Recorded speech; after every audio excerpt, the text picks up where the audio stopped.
You look sharp. Get some mousse tonight on the way home. I have no hair to put mousse in. You say this every night. Listen, if you put mousse on your hair, the fucking hair will grow. No, it doesn't. It's the psychology of the fucking movement, Syatt. It's the psychology of the move. The hair follicles open up and go, ooh, what's that flavor? Let's go out and see some sunlight. You put some mousse on your hair, you start walking around. It's like fucking putting fertilizer on grass. You know what I'm saying? The sun will hit it. By fucking next year, you'll be looking like Chris Cornell. You'll have like a hairdo and wolfie beard and shit. I wish. What'd you do today? I went and saw Iron Dragon TV's new studio, which is amazing. Or not new studio, it's an office building. I had lunch with Paula, and I ate cactus, which is really weird. What'd you eat cactus in? Her mom pickles it. Oh, Jesus fucking Christ. She's what type of Mexicans are these people? The real deal Mexicans. She buys cactus and pickles it. Did you take the thorns out? No, they didn't have the thorns in it. You just ate the cactus. I had one piece of. And you didn't hallucinate or nothing? No, it was okay. Why are you eating cactus? What is wrong with you? Last night you're texting her because you got a headache. What am I going to do? Oh my God! So last night I went to two comedy shows with Joey. On the way down, I'm texting for like 2 seconds when I get in the car just to say I'm going to be gone for a while. And I've seen you're texting right now. I've seen you text. Going through what time it was. I tell you I'm texting, and you go, "Why are you texting her?" Because she has a headache. I'm saying goodbye. She's what the fuck headache? What headache? Has a headache? The tacos still need to be made. The tacos need to be made. What fucking headache? You got no time for this shit. Polish the slippers, put a hot towel on your head, and you're back to fucking work. Underlay. And then you got mad at me because I was hanging up pictures at my house. Who hangs up pictures? Who doesn't? When she comes over, you say, "Honey, let me ask you something. Since you're here all the time, where would you like these pictures?" And next thing you know, she's getting a hammer and a fucking ruler. And there you are, like a doctor sitting there. Let her hang the fucking pictures. She's the one that's got to sit there. Right or wrong? What kind of pictures did you hang? Movie posters? A couple movie posters. I have a Boston wall with all the sports teams and stuff. Very nice. I like it. I don't know, but did you hang a picture for her? Do you consider it anything about her, like Gone with the Wind or that fucking, or Lana Del Rey with a pussy open? Nothing, no picture? I have that one. That's a good one. Well, why don't you open right above the bed? Did you paint that wall green? You filthy cocksucker! Look at you. Did you go to the gym today? I didn't. Today was a day off, unfortunately. All right, that's what you're supposed to do. Even on the 7th day, you got to rest. You got those muscles to contract. You fucking everything, you know. I know, but after freaking these podcasts, I go home and eat my entire house. That's because you're a fucking gavone. So do you. No, I don't. I go pickle a little bit. I drink coffee, Lee. It's a cheat. I go home, I eat raspberries fresh, and I drink coffee. You had more than raspberries on Monday. Yeah, I had a salami. I had a cracker, but I don't go home and eat 18 fucking rice patties, 92 granola bars. You know, what the fuck? What comes out of your ass? It doesn't smell good. Granola bar? No, it can't smell good. That granola. Yours doesn't smell good. You farted next to me last night, and I had to walk away. It was tremendous, though, outside. We had a good time last night. You have to have a good time. Dave Foley. How are you? What the fuck, guy? You're sitting there like a deaf mute talking. How you doing today? All right, good to have you in the house here. Dave Foley's the president of Nanotech. Yeah, who bring us 20,000 fucking things. Yeah, absolutely. But most importantly, Iron Dragon TV and Ultraflix, which is amazing. I was lucky enough to go down to their offices today, and we had your buddy on, who now, because I'm blanking on his name. What's his name? The Screenbox guy? Ray Canella. Okay. Talking about like the future of TV and watching what you want. Iron Dragon TV is a small part of Ultraflix. And I'll let you explain it because it's your thing, but it's going to be what everyone wants, where you pay for the channels you want when you want it, and it's not going to be $150 a month like I'm paying. Again, I'm seeing more and more shit about cable going down the tubes online. What's going on? Yeah, well, what's happened is that with the growth of the internet and the ability to deliver high-speed internet to everyone's home, you can now hook up a box to your TV, or the newest generation of TVs are all smart TVs. You can hook the TV straight up to the internet, and you no longer are going to be tied to a cable service or a satellite service where you got to pay $120, $130 bucks. Correct. I'm paying $150. I don't even get HBO. Yeah, it's unbelievable. And 90% of that you're never going to watch. My TV stays on ESPN. That's basically right. It. And with you're very nice and brought me a Roku, which Iron Dragon TV is on, and it has the ESPN app. So That's right. I'm fine. Yeah, and what you're seeing is all of the providers have realized that what's happening is people are watching Netflix. Netflix is 30% of the internet traffic now. Are you serious? The entire internet The traffic? entire internet traffic. People That's want to be able to just unbelievable. go and pick what they want when they want it. They don't want to wait for something to roll by, record it in the DVR, hope you got it. You know, the ball game went late, you get half your show. What people want is they say, okay, I want to watch whatever show it is. I want to watch 2-3 episodes right now. Give it to me. And that's how television's going. Everyone's moving to a complete a la carte system. So you've got all the channels are now going to be their own individual little apps, whether it's on your smart TV or your Roku or your iPhone, your Android. Everyone's going to a complete on-demand system. And that was the cool thing about going to see your offices today. Like, you showed me you're creating apps for not only Iron Dragon TV but also for Ultraflix, and it's going to stream 4K quality on your tablet. That's right. We're streaming 4K right now to your television, and we're coming out next week with a release that's going to run on your tablet, run on your phone, because a lot of the new phones now can do 4K. A lot of the tablets can do 4K. So, 4K is kind of the new standard. So explain what 4K is to people, because a lot of people everyone knows HD. Right. And what that basically is when you see 1080, it's talking about the resolution. It's 1920 by 1080. It's the amount of pixels on the television, or it's the ratio. It's the resolution, so the number of pixels on the screen, and HD's been around for a while, and when HD came out, we went basically double the resolution, twice as many pixels, and better color. Right. And what's happened is in the last year, 4K has become the new standard. And what 4K is, it's double the resolution horizontally and vertically, so you have 4 times as much imagery on the same screen, but you also have more colors. And that's really important, because what happens is you have an image on the screen. If you have more color depth, then things look richer. They look more vibrant. They look more. A lot of the biggest thing that I get from people when they see 4K for the first time is they say it looks 3D without glasses. It looks better than real life, honestly. Like when I came over and watched today was beyond amazing. That's right. What made you start with martial arts movies? Well, I've been a big fan for a long time. My brother runs a dojo, and so been a big fan of martial arts for years. And we started talking a couple years ago, and we said, well, we should really look into what are we going to do as this kind of market shifts from the way it is now to the new era. And one of the things we talked about was doing a martial arts channel. What was I watching today? Like Tai Chi Zero? Yeah. It was like 300, but in with like martial arts, like right. Asian people. It was amazing. Like blood was flying everywhere.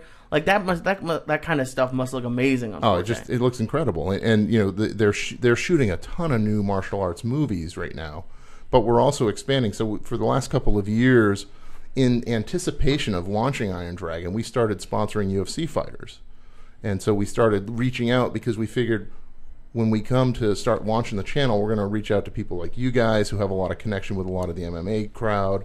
We started sponsoring the fighters, and we've got Tim Kennedy, Michael McDonald, WSOF champ Dave Huckabuzz on our roster. We've got a lot of these guys that we sponsor, and those fans of those fighters are going to want to come to the channel. And so not only do we have right now, we have modern martial arts movies, we've got the classics, but we're adding a bunch of stuff. We're starting to work with the On It folks, and we're putting some of their training videos up on the channel. I saw that. So we're going to give all the On It stuff for free on the channel. So you can go up and watch any of the On It videos, the informational videos, for free. So you don't have to load up your computer and go to YouTube to look at the On It videos. You can do it right on your television now with Iron Dragon. Now, before you tapped into this market of martial arts, where was the martial arts community, basically? Because it disappeared in my eyes. It did. But I lost... It really was. It was relegated to DVDs and just going on Amazon and finding somebody that had a DVD and buying it. But it's not like it was 15, 20 years ago where they had releases in the States. That's right. It's only like a Jackie Chan or the other young man. Who's the other? Nice Donnie Yen. No, the other one, the good-looking one that's on the Expendables. Oh, let me look it up. Jet Li. If it's Jet Li, he gets American distribution. Yep. And they're American companies anyway.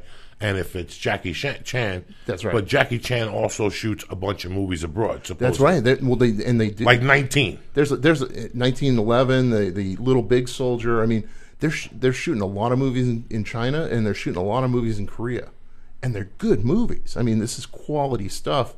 Not only visually, but the effects are amazing, and they're doing a lot of the wire work and those crazy spinning scenes that used to be kind of neat, and they'd have one or two of them. Now they're just going psycho with this stuff, and it's amazing. I remember when that scene hit.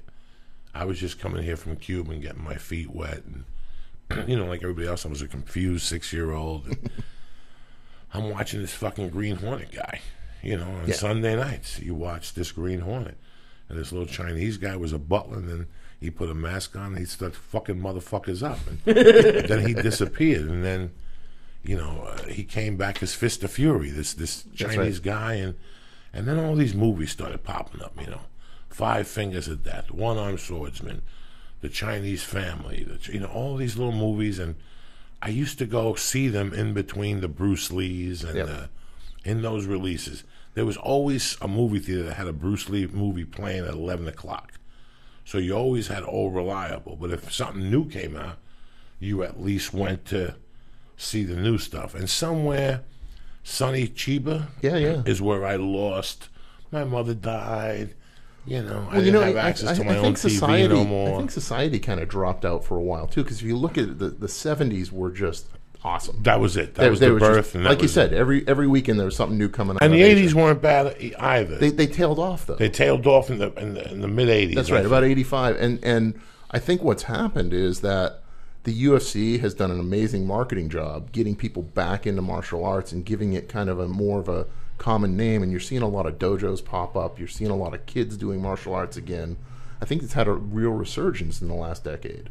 And so what's happened is that you've now got this popularity back. You've got an audience once again, so they're starting to make movies again. It's funny that the fighters would go to those old movies. They'd probably pick up little moves. Oh yeah, they were doing sharper, weirder type stuff. I haven't watched any. The last movie I watched that I really enjoyed was a Jet Li movie. Like, he took it back to old school martial arts. There was one movie where people told me, you have to watch this. I've heard you have conversations about it. I forget the name of the movie. They fuck him up, and the black guy's in it. I think that's the one. I watched a couple of his movies. Jackie Chan, I've seen whatever's popular in the States. I've never seen any of his work from China. What's funny is that some of the movies he's done are actually really funny. So like Little Big Soldier, it's a comedy. I mean, it's got martial arts and it's got kind of Chinese Revolutionary War stuff, but it's a funny movie. He's hysterical in that. I did a film years ago, 18 Fingers of Death. I played the caterer in the movie, and every once in a while people look at me and go, and I'll go, I know the longest yard in my head, and they'll go, 18 Fingers of Death, and I'll fucking look at them like awesome. You wackadoo, because no, it's on Showtime. It's on Showtime. They'll run it for 3 months. I've never gotten a dime on it. What studio produced that? I have no fucking idea. I got a call at 3 in the afternoon to go to Avenue of the Stars. I was at the Comedy Store that night. I went down. It was $100 a day to shoot the movie. It was just, I went in there one afternoon on a high end. In 06, right? Yeah. Was that it? And who's the Chinese guy in the movie? Shane Aaron? Koji Abe? No, the star. Shane Aaron has the first one. Really? Yeah. Because there's a Chinese guy, that Dennis Liu something. He's the one that produced the movie, or he's the one I read for. But I was really James Liu. James directed Liu. it. I was real excited to be in one. I didn't know. It was more of a comedy type genre. But when we spoke, I enjoyed. There's a market for it. A couple weeks ago, I was home. It was Friday night. Shark Tank was on. My wife and I were talking. And about 9:30, she pulled the "I'm fucking tired" card. And usually I go all the way up to 329 on Friday nights. That's VH1 Classics. They usually have Sorry Remains the Same or The Who from Wembley. They have something always. And this particular night, my finger kept scrolling. And somewhere, boom, I saw 5 Fingers of Death. That was the originally. I saw that in the drive-in theater. I saw that at the Clifton 3, which is non-existent. And that's where the kid studies, and his hand gets red, and when he gets pissed off, he would hit you with the hand, and you'd fucking die and shit. But it was mind-boggling. Every kid wanted to have the iron palm technique. We all went into Chinatown and bought the bean bags with the chin-chin juice, and you'd hit the fucking thing a certain way, and you'd hope that it would get red. But I watched it. I taped it, and it was on El Rey. What's his name's channel? The fucking dude who did Sin City. What's his Alex Rodriguez, whatever his fucking name is. I don't know. Right. What's going on with you tonight? You're supposed to be on point. You gave me a don't know freaking nothing. 3/4 What's that of a got to Chiba do Chew? with what 3/4? I give you half of a Chiba Chew. Rodriguez. Oh, Yeah. Robert Rodriguez. Robert Rodriguez has a station, a network called El Rey. And this one night he had 5 fingers of death. So I started scrolling. How interesting. And then he comes in between and he answers questions. And I taped it. And then the next week, The Mechanic was on with Charles Bronson. I taped that. Oh, the original one. Yeah, the original one. That's Then a I good kept watching to see what was upcoming. And he had a bunch of classic Kung Fu. And I'm like, this is coming back. And boom, 3 days later, Dave contacts me. And I'm reading about this and I go, holy shit, this is coming back. It's official. Yeah. And there's a market for it and kids are going to, it's like everything else. It goes and it comes in this country. Right. Whatever's hot, all you got to do is go on there, do the whatever the fuck it is, 99 cents, get you 2 free, and just look at the genre there. I was on the webpage, and I was pretty much blown away. You've got a lot of stuff on there. So you're adding, like you said, 30 titles a month? Yeah, so I actually brought you guys a list, but, if you look, this is what we have live now, and this is coming up in January. And we've got another 200 titles going on in January. Now, why not porn? It's as easy just to start these for people to whack off. Well, that's what I love about you. There's plenty of porn available, but there's only a limited access to the martial arts stuff, and you can't get the nice quality stuff. One of the things that we're doing is we're going back and remastering these films. Lee came over today, and one of the things that we do is we have film scanners that can actually scan this in 4K digital. And so we take the old 35 millimeter prints, we scan them into a brand new master at the highest resolution you can do. We also do it in HDR. So if you look on your phone, when you take pictures, you can turn on HDR, which does that kind of high range of color. We're doing that with the film. So we're actually taking 9 pictures of every frame of film and building out this really high resolution image to start with. We then go in and do the color correction. We do all the fixing of any blemishes, scratches in the film, and we come out with a print that looks brand new. It looks like you would have saw it in the theater right as it came out. Now, what was your history? When we went out to dinner that night, you told me a story that was just fucking blown away. Like, I was just sitting there. Yeah, so a student? I actually I grew up in Maine and went to school in Boston. When I moved to Boston in '83, and 2 weeks in Boston, I was looking for a job to help pay for school, and I got an internship at the Celtics office.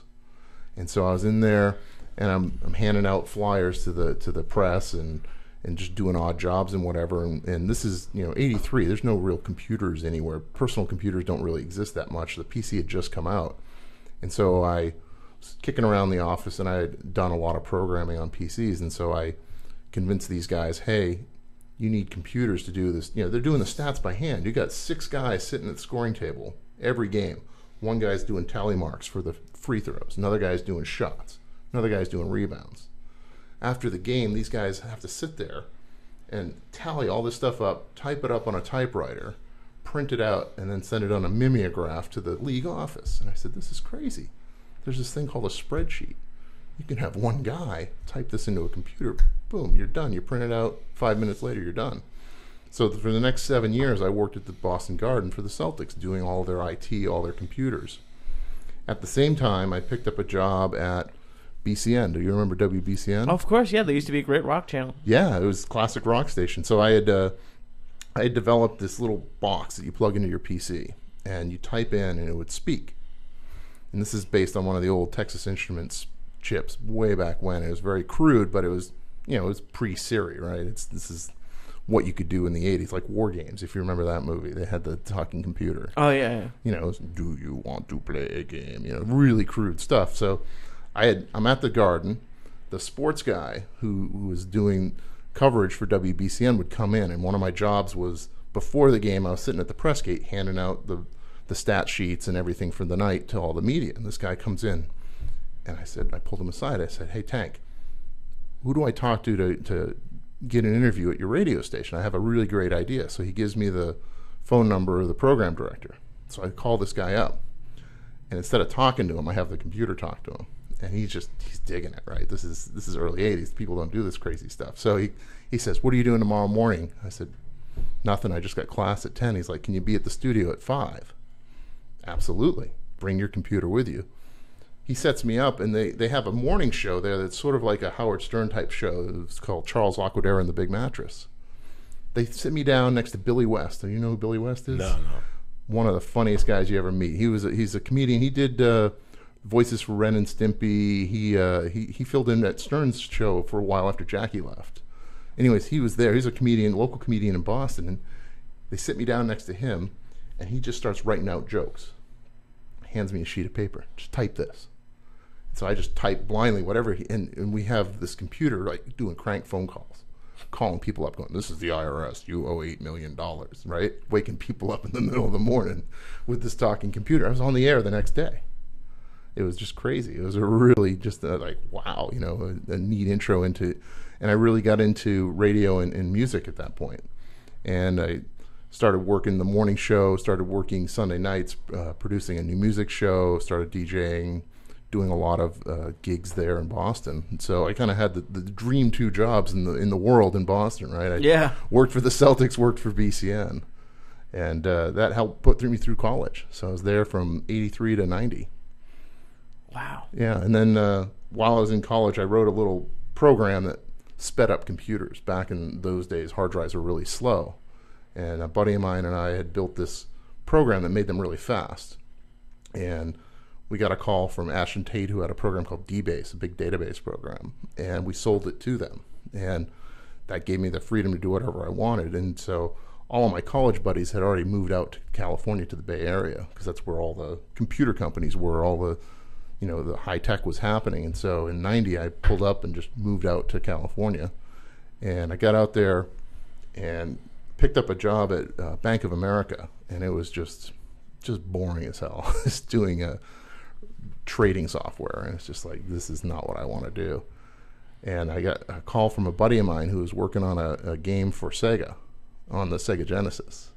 He's like, "We need your help." So I was like, "Absolutely, I'm in." Told the bank, "Thanks. Here's my 2 weeks. I'm out of here." Started writing video games, and so did Spider-Man versus Kingpin, and then that went really well. So started doing more and more games, and did a bunch of games for the Sega Genesis and Super Nintendo through the 90s, and happened to be in San Francisco right when the whole internet was kicking off and multimedia. And we actually built this really cool thing that was way too before its time, but we built something that was called the Sega Channel. And what this was you took your Sega Genesis up, put your cable TV cable into your Sega Genesis, and it would download games over the cable TV system. You invented the internet, essentially? No. This is before the internet. But what we did was we gave you the ability to download games using the cable TV system. How would that work? You took the wire from your wall. Okay. You ran it into your Genesis. We made a little adapter, and you ran that out to your cable TV box. So we just had a channel. It was a special channel on the cable system that would send games down to your game console. That's amazing. So it was really fun to do, but it was way before its time, and nobody really got it. They were like, "Well, no, you put a cartridge in." It's like, no, you don't. You hit the menu and it'll download. So we kicked around doing that for a while, did a bunch of games on the Sega Genesis and the Super Nintendo, and during that time, you could develop a game. You could do 3 to 4 months with 4 or 5 guys. You could do a game, and these systems, if you remember, it was pretty shitty graphics, and you didn't have a lot of memory. The game cartridges that the games came on, that was less than a floppy worth of storage. So you didn't have a lot of room for anything. So your music was pretty low quality music. Your graphics were very small. But the games are always so fun. Oh yeah, well you had to make them fun because you couldn't. They didn't look good. Yeah. They didn't sound good. So your only choice is to make them really fun to play. My mom never let me have video games. So my first one was I got a PS1 when the PS2 came out. I was so far behind. Well, the PS1 was what got me out of the video game business in the home console market, because what happened is we were kicking out 3 to 4 games a year, and it would cost us about $100,000 to produce a game.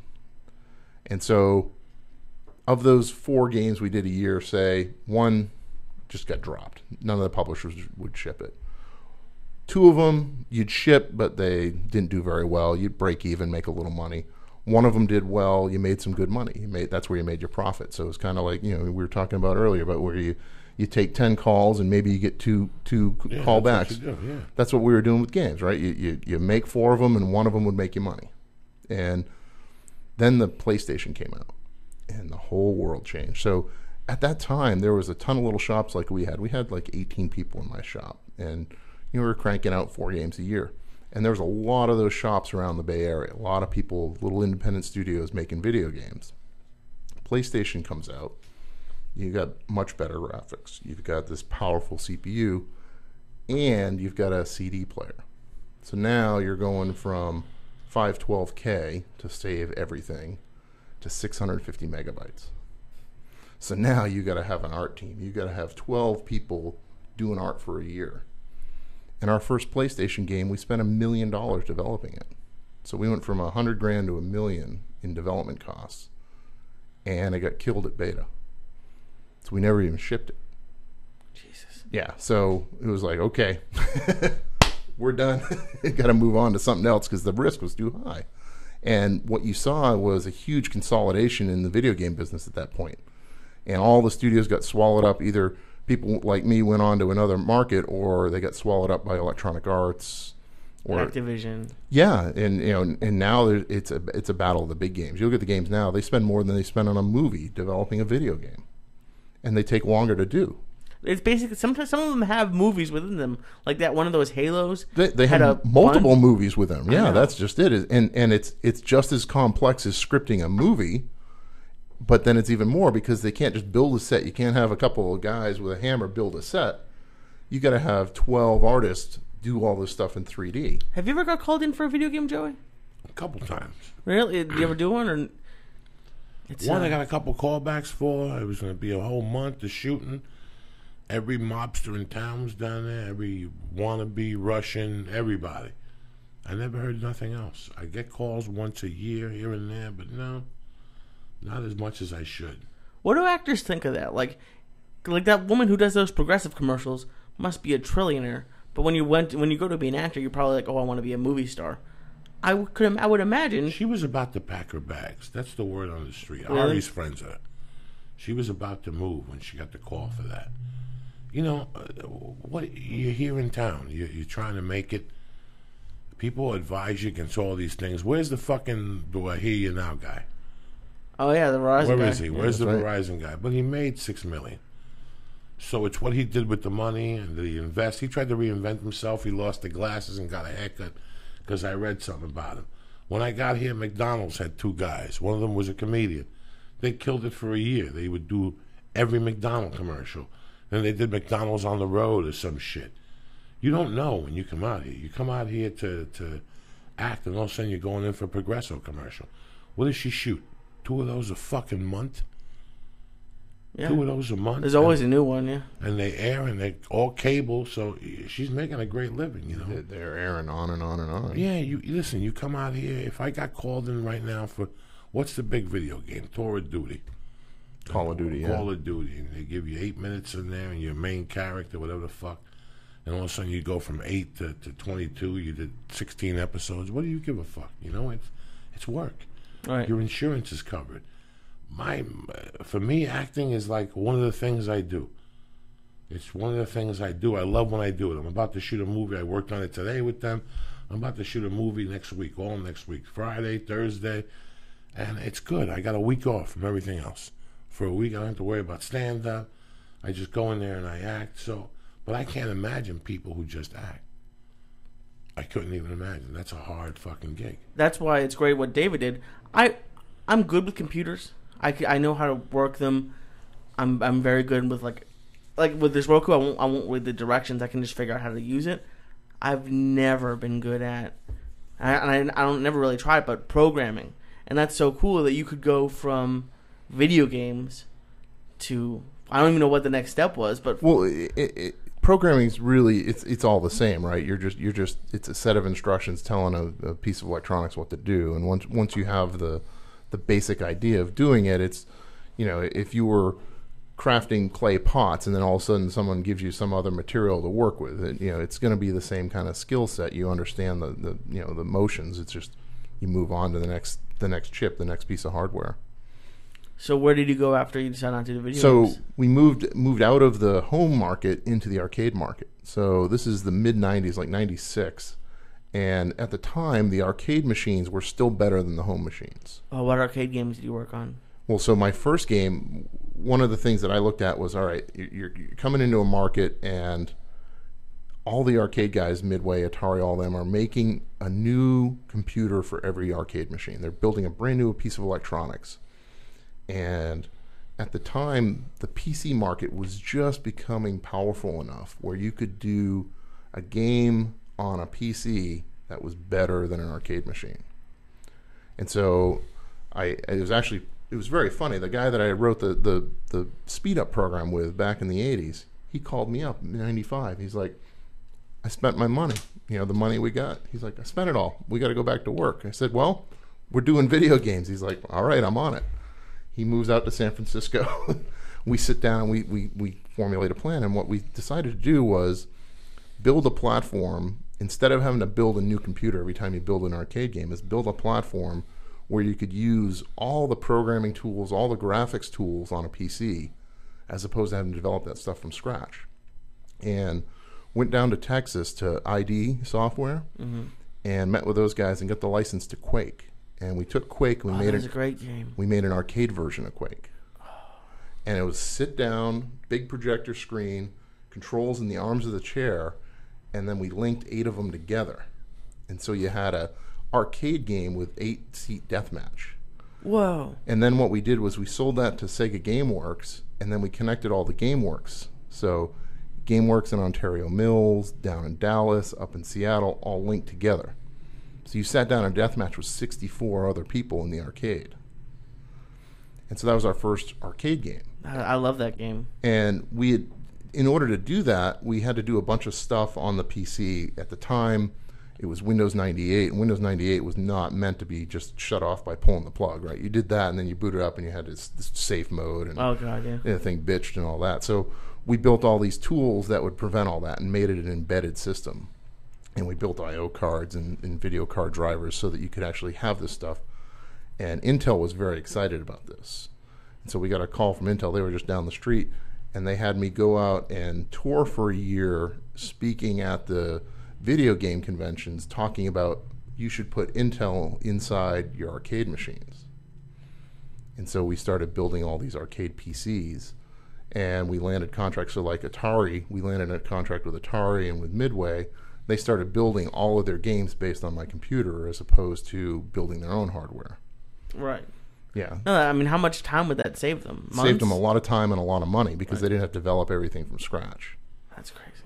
I love arcades. Yeah. That was like my whole, because I never had one as a kid. So every time I went to the mall. Well, and that is what bred my next project. So this was 98, and I sold that company to a company that was spun off from 3DFX, which at the time was the big 3D chip. And we had this idea to take all the old classic games and put them in one cabinet. And so we went to, we sent a guy over to Japan to Capcom, and he got the license for all the old classics. So, Street Fighter, Street Fighter 2, Bomberman, all these games. And then he went to Taito, and then he went to Jalco, and all these Japanese guys these things were just sitting in a shelf collecting dust. They had written them off years ago.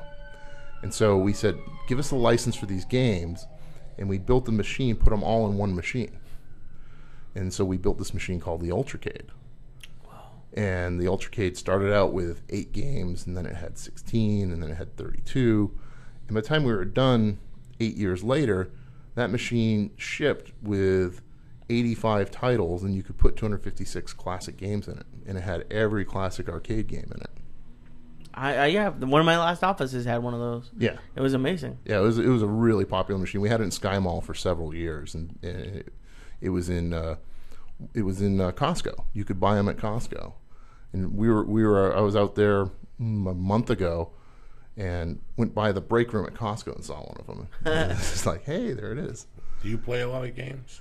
I used to play a lot of games. Lately, I haven't had that much time, but well, you're away from it now. Yeah. So yeah, right. When you're in the business, you got to play fucking games. You Yeah, got to yeah. play a ton of games and see what the competitor has and what's new. And Yeah. I've never been a game guy. I was talking to my wife about games the other day. Like, the longest lasting game I could play was Battleship. Battleship was the fucking shit. You know, Monopoly, once I bought the blue property. I've never finished a game of Monopoly. Me neither. Never finished really? a game of Monopoly. A full game? It always ends. People get pissed off. People walk away. Yeah. And it was, I never really dug computer games. I don't know what it was. I would go to get weed at drug dealer houses, and I would see how they'd act with those fucking games. Oh, they would just I'm play like, are it you for fucking hours. guys kidding me? And then the coke dealer I had, I'd go there all hours of the night, and there'd be 20 people yelling and screaming, and I didn't understand. I'd sit there and watch, and I'd go, wow, this is, and Madden, I'd never played a fucking game, guys. I don't know what you motherfuckers are talking about, PCs and arcades. And Well, it was interesting because when I was in junior high school, I remember playing an arcade machine called Phoenix, and I played it for hours and hours. And the town I in was a real small town, and so they only had 4 machines there.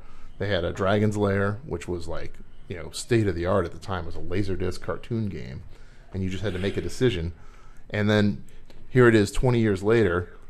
I own the rights to Phoenix to put on the Ultracade, and we did the 25th anniversary edition of Dragon's Lair. So we got the license for it, and we re-released it, and we did Dragon's Lair 2, and Space Ace all in one cabinet. And the best part about doing the re-release is we added a feature where you put a second quarter in, and we'd give you hints. We'd tell you, press up now. Oh, wow. So what it's kind of like is a lot of people, younger people, are big into vinyl now. They love going and seeing the retro oldies. stuff. It's kind of the same thing. And especially when people my age and when older people go, they want to play the games that they had as a kid. They don't want to play the new crazy games at the arcade. now I played Miss Pac-Man, I like. Yeah. And I like the one with the missiles that came out, and you have to shoot the shit going. Missile Command. Those are the ones that are in all the laundromats. Right, Yeah, yeah. When you go to a laundromat or a bus station. So as a comic, I'd be on the road, and I'd have a 3-hour wait, and I'd get like $1 in quarters and play Miss Pac-Man. But, so the arcades are the ones that you sit down to. That's right. And 2 people could play them. That's right. I know 1,000 people who have those things. Yeah. My friend had one in his house, in his bedroom, like in his office. He had one. I played Miss Pac-Man the whole fucking time, but he bought it offline, so it would like shut off by itself after like 45 minutes. And you had to let it cool off for 25 fucking minutes or some shit. That's right. Well, those old machines, the circuits inside were these boards that were this big, and now we've replaced it with a little board that's this big, and runs all the games on that one board. It's amazing. Do you think it's ever going to happen? And I know, is it PlayStation's trying it, where you can stream video games? Yeah, so there's actually there's a really neat thing that NVIDIA's doing, where you play the game, but the game's being played on a server in the cloud, and all it's doing is delivering the video from the game to your screen. So there's no memory being taken. You don't need an Xbox. You don't need a expensive player. You just need something that can handle the streaming, and that's coming. That stuff's coming real quick. Oh, that's so cool. Yeah, I've played with some prototypes of it because we did a 4K streaming box with NVIDIA last year, and so we've seen some of that stuff that they're working on, and it'll be in the market coming up in the first quarter this year. You'll see it at CES this year, and it's amazing. I mean, you can play what would be a super high-end computer on your TV. The graphics are that good without having a console. That's crazy. When I went to your office today, you had a 4K film scanner. Yeah. And we were talking about how a few years ago, everyone was 3D crazy. Everyone wanted a 3D TV, and it kind of fizzled out essentially. Yeah.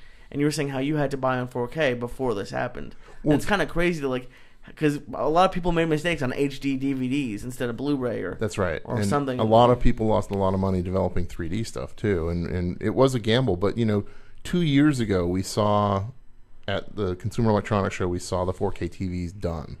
They weren't prototypes; they were done. They were working, and we said, "This is where the market's going to go." And so we invested in. We bought 2 of those film scanners. We were the first company to get 2 of those film scanners in, and we've been just scanning like madmen. We've got one down here. We've got one up in San Francisco, and we just have them going 24/7, just scanning film. And one of the things that we do is that we're not, when you were scanning in HD, you were just doing it. You could scan pretty fast. Scanners didn't take that long to scan because all they were doing was taking an image of each frame and then stapling it together into a movie. And so people know, there's thousands of frames in a movie because it's like 24 frames a second, second. yeah. So times that by 60, times however many hours. Yeah, and so we actually take 9 pictures of every frame of film. And what we do is we flash it with different brightnesses of red, green, and blue light, and then a couple flashes of white light. And that gives us this really high dynamic range, like HDR on your phone when you take a picture. If you set it to HDR, you notice it takes a little bit longer to take the picture, because what it's doing is it's taking multiple pictures at different color depths to give you this kind of more vibrant image. And we're doing that because right now you can do 4K at 10-bit color, but next year you've got Dolby coming out with this new color space that's going to make it even brighter and even more vibrant. And so we're kind of scanning them once, keeping them on our servers so that next year we can go back and deliver an even better version of the film.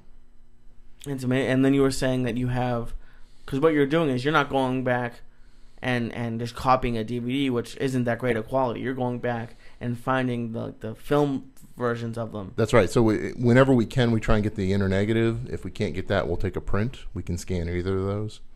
And we're scanning it with the sensor inside of there scans down to 3 nanometers. So it will actually give you 4K image off of a 35 millimeter print. Who else is doing this right now? So you've got Netflix has got about 20 hours. They've got the House of Cards. They've got 1 season of Breaking Bad and a few other things, but nothing else. And Amazon's got a few things. And it's interesting because the big studios, we're working with the big studios to try and get them on board, but everyone got bit by 3D, so everyone's kind of, well, let's see what happens this Christmas with the TVs. While we're just like, no, it's here, it's coming. Give us the film. We'll invest the money. We'll pay for the scan. We'll pay for the color correction. Let's put it in. And you said 10,000 4K TVs were sold last weekend? We had 10,000 new registrations just from Samsung. Yeah, 10,000 Samsungs. Yeah, wow. I mean they're predicting 1 million TVs this Christmas season in 4K. And these Kung Fu Classics will be ready for those TVs? Yeah, so we've already got about 30 of these films in 4K in the new ultra high def, and we're doing more and more. And what we've done with Iron Dragon is, because that process takes a while, we got a lot of these original masters in digibeta format, so the kind of the old pre-DVD format. And if it's bad quality or low quality stuff that's not up to par, we'll put it on the channel. We'll put it up there for free, so you can watch it for free. Excuse me. As we get the films in, we get them scanned, we get them cleaned up, color corrected, and brought up into this new resolution. Then we'll replace it on the channel, put those up for 99 cents to a couple dollars depending on the film, and deliver them in this super high quality. And Lee saw a couple of them today, and it's just stunning. It's amazing going back, and everyone's seen an older film print when it gets all discolored and there's scratches everywhere. Seeing that for some of the free stuff, and then going to the new 4K, it's just. What do you say to people who, because the TVs can be a little bit expensive, but what do you say to people HD is good enough? Because if you hadn't seen it 4K before. Well, the funny thing is we get that a lot, and it's just go over to Best Buy and take a look. Yeah, because. There's a difference. A lot of people, this can't be that much better, and there's people that say, oh, well, if you read the specs at 8 feet, you can't tell the difference. You go look, because you can tell the difference at 8 feet. Yeah. But I mean, if you sit here and year after year you get presented with something, and they tell you it's going to be the next big thing. We both have white hair. We've seen everything. The iPod, this, that, The Zune, yeah. And it's like, at times the consumer has to go, well, let's give it a shot, and let's see if it fucking catches on. Yeah. I'm happy with my HD. Well, that's the beauty with a lot of our channels, too, is we deliver them in HD if you just have an HD device. Things are fucking rough. Yeah. And if I have to keep up with my Apple phone, my fucking TVs every year, now DVDs don't work. Fucking throw them away. You got to own the Blu-rays. You got to send them to some Chinese guy, and he's going to print them. It just gets, again, that's what we're talking about, how the consumers always, You're at home waiting to get fucked. You're like, what's the next shoe going to drop? That's right. I just want to buy a fucking TV and get movies. That's it. I don't want to leave the house. What do I do? Okay, so now you have Roku. My wife lives on this shit. That's right. My wife lives on fucking Roku. You guys are pushing Roku. Ray Canella, another buddy of ours, gets on the podcast and he's like, throw your fucking cable TV away. I still haven't caught on. I still don't know what the fuck. I watch what my wife is doing and it gets complicated. If she's not in the room, I tell her, turn it off. Turn it off because I don't know what the fuck's going on. I got to press three buttons. He invited me to dinner last week, so I went to his house first. The first thing his wife said to me is he gets so pissed off when the Roku's left on the TV because he can't switch it back. I got to fucking press 19 buttons and I'm in Mars somewhere. Now I can't watch my channel. I want to see what the weather is. So that's why I just get confused. The next time I come down, I'll bring a Logitech remote with me for you. You can just program one button, back to cable. Make a button that says back to Roku. We'll set that up for you. Yeah, this is all confusing to me. You know, I'm confused. Right. You have Netflix, you have Hulu Well, Plus, you got this, you got that now. It's a matter of what you're used to, too. You know, we grew up in the era where you go through the numbers and you look for the channel. And, you know, my son's 9, and he drives a Roku like it's nobody's business. He doesn't... Cable TV or satellite TV is foreign to him because he's grown up with, I want to watch this episode of this show now. Boop, boop, boop, boop, boop. There you go. He doesn't know what it's like to wait up on December 19th, wait for, you know, Santa Claus is coming to town, 8 o'clock on CBS, and if you don't stay up that night, boom, another year before that show's coming by again. No, he wants this show now. There you go. And that's how people are going to watch TV. I think the real thing holding it up is live sports, like not being able to watch that. So when like all these television deals expire, I would hope Roku or something would go to them and be like, listen, don't put it on live TV anymore. But you can get a lot of that stuff on broadcast TV now. So you know, so you don't have to have cable service. You can just put up a aerial, you know, the aerial antennas are digital now. Everything's broadcast in HD. You can get most of your the football games just by watching your local sports. Right. NBC, ABC, CBS, whichever. Now my big problem is I got a fucking problem here. This is my whole problem with all this shit. My big problem is I got a problem. Okay, I love the UFC. But if I'm working on a Saturday night and the fight happens and I don't watch it live, I don't watch it. I'm one of those guys. I just don't watch it. I just don't watch it. It's already happened. The Sopranos comes on at 6 o'clock California time, 9 o'clock Eastern. I'm just using The Sopranos.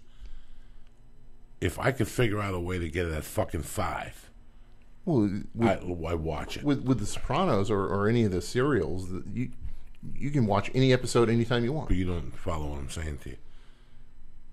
Last we got 2 episodes left in Sons of Anarchy. Last night was one of them. Episode airs at 7. I want to watch the episode at 7. What do I do then? The way it's going to work is, let's say Sons of Anarchy comes out on a Tuesday night, right? All they're going to do is they're going to make it available Tuesday at 12:01 a.m. You can watch any time of the day you want. Just go get it. That's what's happening with like House of Cards, Orange is the New Black. That night, boom, it's ready. Midnight. And you can pick it up anytime you want. Paula and I are big fans of House of Cards. It comes out in like February or March. We're already planning that whole weekend. And they released it on a Friday. So now all weekend we're just going to watch the entire season. The part where that kind of fucks them up is that they don't have a whole season to draw the fans out. Like if everybody watches everything in the first 2 weeks, then there's nothing new coming out. That's where the issue is, but they could start releasing it that way. That's eventually. right. But they can just make it available, and then you don't have to wait for it to roll by. Now Netflix produces House of Cards, correct? That's right. Yes. They shoot it in house of Cards. Yeah. Fuck it, just shoot 90 fucking episodes like TV's doing. They're shooting 99 episodes. These deals now. Well, that's what they're doing. They're a 10.99. If they work at 10 episodes, you shoot like anger management. That was what came out. Yeah, you shoot 89 fucking episodes. You know, quick. Yeah. 3 fucking years. Yeah, Get it out of the way. They're going to knock it right off. They're going to knock it right off. Right. You know, and then you're on to something else. The actors can move on. Everybody can move on. It's a lot of work, you know, but that's also kind of cool. Where, like, this Roku has a YouTube channel, so. Maybe then if they're done watching that season of something, they can go onto YouTube and watch this podcast, all the stuff that's on YouTube. So I guess you might not need as much programming because there's so much online amateur programs now. Well, not only that, but you're going to get the access to the back catalogs. Yeah. You're going to have HBO Go. You're not going to be required pretty soon to have a cable subscription. You're just going to be able to pay HBO directly and give them $10 and say, "Give me your catalog." Right. No, it's amazing to.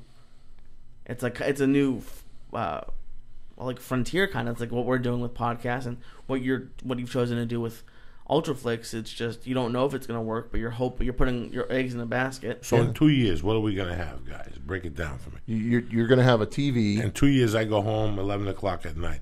I turn on. What news do I get? I don't have no more direct TV. You choose. You say, I want to listen to Sky News. I want to listen to CNBC. I want to listen to Headline News.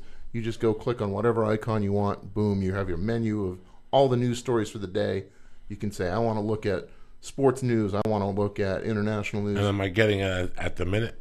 At that second. Okay, so I want to get home at 10 to 11 and watch my local news, eyewitness news. Well, They have over the air, like ABC, CBS, Fox. But a lot of them have apps now, too, where you can just pick it up. Right, so you can either just pick it up on the app or your TV will still have access to like the basic cable or networks. These motherfuckers. I could watch TV on my phone. Yeah, and that's a cool thing. I could watch the news on my phone. That's right. I mean, we're coming out with Iron Dragon TV on your phone and tablet next month. So, boom, I finish watching the news at 11 o'clock, 11:30. I want to watch a Kung Fu movie. Yep. I smoke a fucking doob, and I turn my phone on, and I go to Iron Dragon TV /Joey, and I get 2 fucking movies, and I watch 6 hours of entertainment on my iPhone. There you go. Sitting there in my room. And the cool thing is, because you smoke so many joints, you're probably going from your bedroom or the couch outside to smoke. You can follow. You don't want to pause. You're right into this middle of this fight. We even set it up so you can be watching on your TV, pause the movie, get on a plane, get in, check into your hotel room, pull out your phone, and watch the pickup right where you left off on your phone. What about on the plane? If you're flying Virgin or JetBlue, they have Wi-Fi on the plane. Well, all of them have Wi-Fi, right? Go. I just flew back to Boston on United. There was no United Had one of those big TVs that folded out of the ceiling. That's it. I was on the Wright brothers plane going back there. But United's scary. American has Wi-Fi. My wife signs me up. I go in, boom, absolutely. But any of them with Wi-Fi, you'll be able to watch Iron Dragon on the plane. So when I go on my plane, I get on the computer, boom, I go to fucking Google, whatever the fuck it is. I pay them $4.99 for 3 hours. I go to IronDragonTV.com and I'm streaming right there. You're streaming any on the movie plane that you guys have. That's right. Am I fucking retarded? Why haven't I been doing this, Lee? What the fuck do you do, Lee? Lee, do me a favor. Get a lollipop for your Uncle Joey. What you got? A flavor you want? Just get the whole bag. We're in the mood for a lollipop. The fuck, my blood sugar's down, cocksucker. Look at Lee looking smooth tonight with his little brown sweater on. You get that on the sale too? No, I had this one when I moved out, but I had to stop wearing it because whenever I raised my arm, to see my stomach. So. You like that? You missed that? No. You're looking good, Lee. You're a sharp motherfucker. I'm trying. When are you gonna join you gonna do the age run? You should do the age run. I can't run worth of shit. Even after all this time, I had the elliptical. You couldn't walk worth of shit. This might put you right over the top. You can walk the age run? Yeah, you can run it, jog it, half run it, and they train you. You go up to Pasadena. My friend's doing it. When am I going to Pasadena? You go like in the morning, 11 o'clock, and you go around to the USC track, and they run you. Then you come to a guy like me or Dave, and you go, listen, I need 10 cents for every mile I'm going to walk. And you walk 10 miles, and we give you $1 a mile. You wouldn't give me shit. You say, like, fuck you. Fuck you and your AIDS run. Let me tell you something. Fuck those AIDS people. No. I wouldn't say fuck those AIDS people. What I'd say to you is fucking,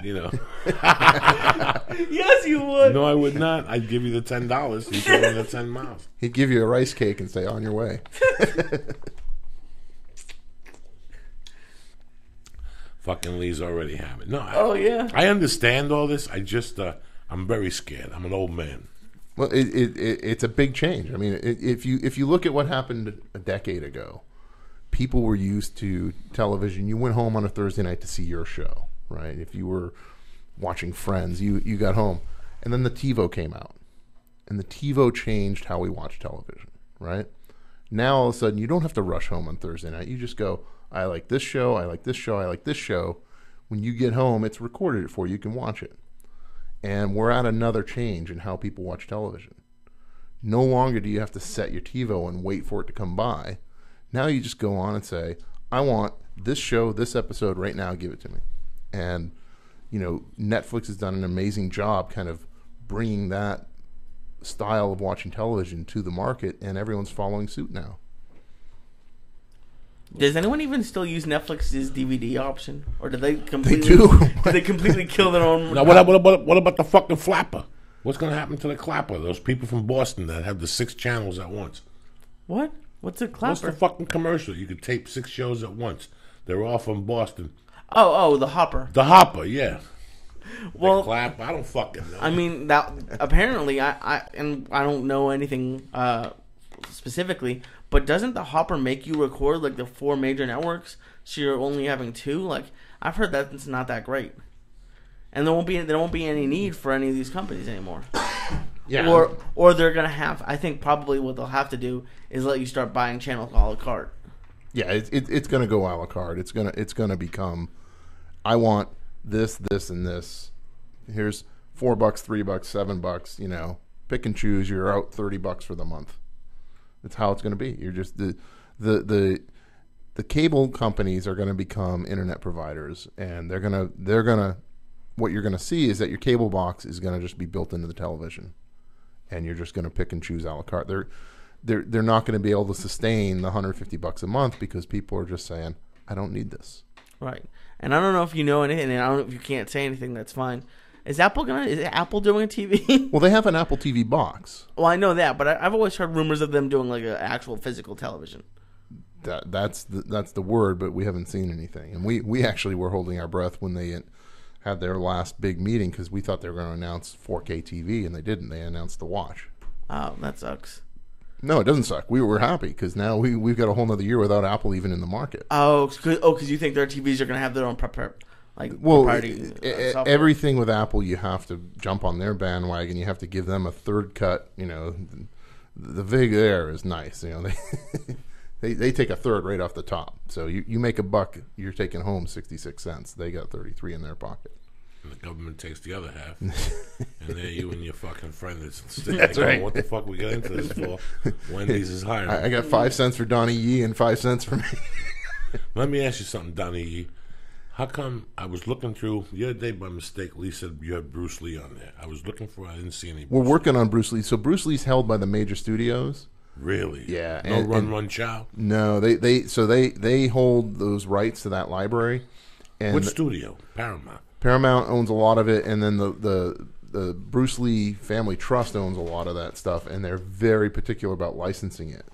So we're actually doing some tests with a couple of those films to try and show them what we're going to do, because you kind of have to prove to them that you're going to treat their baby well.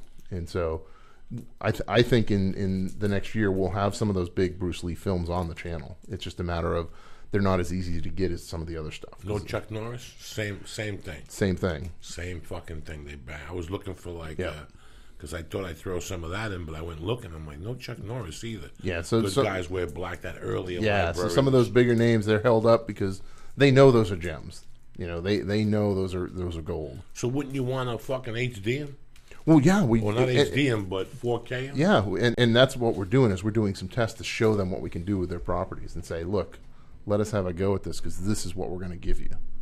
But the studios, the analogy is, we're out of Silicon Valley. We're like a speedboat. We turn on a dime. The studios are like an ocean liner. They don't do anything drop of the hat. They think about it. They have a committee. They go to a meeting. Some guy says some other thing. You got to have 20 meetings to get some of these big studios to even talk to you. And the cool thing is a lot of the stuff now people only seeing like the mainstream. What's out there. Everyone sees the same stuff. By seeing some of the old stuff that it came from, by the time you do get Bruce Lee or any of the big ones, because you could see those anywhere. Some of the stuff that you have is hard to find. Yeah, and it's interesting because basically these guys all are kind of taking the wait and see attitude. You guys are excited about 4K, but we got burned on 3D, so we're kind of going to hold back, make sure that the market really sells a lot of these 4K TVs, and then we'll jump in. And what's happened is that what happened to the music industry when iTunes came out and they really took over digital distribution, and the music companies, they were fighting tooth and nail to not let it go that way. The major studios are still not really embracing the digital era, so they're still hanging on to their models. give us $1 million minimum guarantee up front, promise to buy 250,000 Blu-rays, sell it as a single license view. They're kind of stuck in this, 2000 mentality of selling media, and they've really not embraced the digital market yet. And so it's kind of education and convincing that this is the future and this is where you need to be. Sort of like advertising for podcasts, and even what's going on with podcasts. Podcasts are selling, but it's still a hard sell. Yeah. People don't really know how to handle them. They're still touching them with like, cotton gloves, very sensitively, but a podcast is a new thing. I could see. But it's changing. I mean, I really think, I've listened to Joe's podcast. I've listened to you guys. I've listened to Bert's podcast. Listened to Corolla's podcast, and No Agenda. I'm a big fan of those guys, and I really think that's changing how radio is being delivered. If you look at the old days of radio stations and talk radio, I really think that's what podcasts have taken over. And I think what's going to happen is the next few years, you're going to have all of your new vehicles are going to have internet built into the car. When that happens and that becomes the norm, boom, podcasts are at radio's dead. You might as well kiss your radio stations goodbye. Because if I can get in the car and I can go on my screen and I can go, boop, boop, Church of What's Happening Now. Let's see, who's been on? Oh, look at that, Herb Dean. Boom, I want to listen to it. In my car radio, you're never going to dial a radio station up again. You're going to have your list of your favorite podcasts on your car radio. I can't believe that in sorts, this is radio. I mean, this is the bastard cousin to radio. Absolutely. In all my dreams, I liked music radio, or I liked informative radio. I didn't like chitter-chatter with music. That always bothered me. I always tended to go to a station that played 6 songs in a row. Right. And when they went to commercial, I knew to go to WBLS, a black station, just to see what the fuck was going on there. I never dreamt of this because my friend George, who at the time was on heroin, he would listen to sports radio at night. And when that ran out, he would listen to just fucking people arguing. And I would go in there and go, what the fuck is wrong with you? What the fuck is wrong with you? Now, we're not on here arguing. We're having a conversation with whatever genre we're having. We're not really informative, though. No, we're not really informative. No, but I disagree. I mean, I love listening to the different people come in. I love it too. And tell their story. Love it too. I love the freedom we have. I love that we could go I love that it's not on Monday from 8 to 9. I love that nothing is made in stone. Everything we play. A podcast could be 20 minutes. I know people who do 35-minute podcasts. Or it could be 4 hours. I did Eddie's and I had 3 hours. I had to go, Eddie, we got to get the fuck out of here. Right. Because I don't see myself listening to 3 hours, but there's so many different things available now. When I was a kid, you had WPLJ, you had PIX, and one other one. Now I can listen to 8 different things if I want. That's right. I got something different every fucking day. Bill Burr on Monday, us on Tuesday, Rogan on Wednesday, Rogan Wednesday night, Corolla Thursday when I fucked a broad that lives in Sherman Oaks. It's a longer drive, so there's always something. So but I never thought in all my years I'd be involved in this. Yeah. Because I had no appreciation of it. It wasn't until I called Lee 2 weeks ago and said to watch Artie on Stern talking about heroin that I ever even seen Howard Stern. So I never really knew what was going on. So when people contact us and say we're getting better at what we're doing, I had to go measure to see what the fuck they were talking about because I have no idea. I don't know a starting point or an ending point. Well, if you look at Stern and his success, his format is exactly what podcasts like this are. He would just get on the air and just talk to somebody interesting with no holds barred, and he wouldn't stop at the 15s and run a commercial. He'd go until he was done with that topic, and then he'd say, okay, let's break for a commercial. And then he'd do another 45 minutes, and people really liked that format. People liked the informality of it, the intimacy of it. You're there and you're learning something, and people are talking real. You know, it's not a, you know, you're a comedian. You're used to going in. You know, the old days, you'd go into a radio station and they'd try and set you up, right? What's your punchline, right? Give me your punchline. All right, he's going to be at the Comedy Central. Blah blah blah. The worst. It's the worst. So disingenuous, and it kills me. It destroys a guy like me because when you get there, like, write 3 of your jokes. It's like watching Comics Unleashed. Yeah. Every time I watch Comics Unleashed, it's the only time of the day I want to stab myself right in the fucking forehead. It is the worst platform for a comedian I have ever seen in my life. It is so...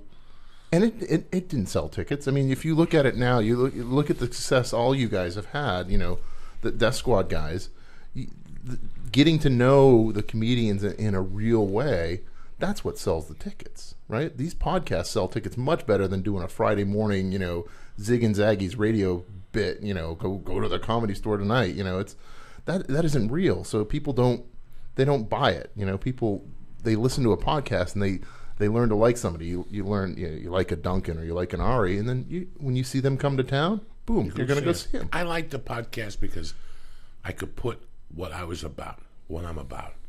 This is what, nothing was worse for me than doing The Longest Yard and seeing people walk out of the show, or getting off the stage and people that were talking to me before the show were not talking to me anymore. And, you know, I didn't give a fuck at the end of the day, but I did give a fuck because it felt like I was misinterpreting myself with the he's one of Adam Sandler's buddies. He's fat, his pants will fall, he'll fall on the floor. I'm out there talking about eating pussy and having a threesome with some chick in Miami, and my dick wouldn't get hard. And I could just see them like going, what the fuck?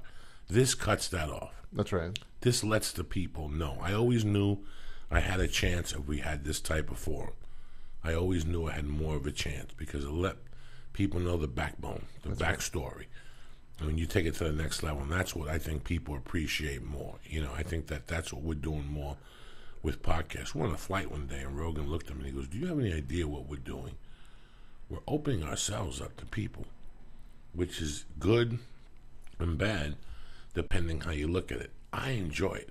Yeah. You know, I have a real problem with this Cosby thing. But for me, I don't have a problem with what Cosby did. People are human. They're fucking horn devils, and they do creepy shit. I snorted a bra when I was a kid. When I was a kid, and if I go to your house, I'd ask to go to the bathroom. I'd look behind the door. If your wife would have a bra, I'd sniff it. My dick would get hard. I wouldn't even whack off. I didn't even have hair on my dick.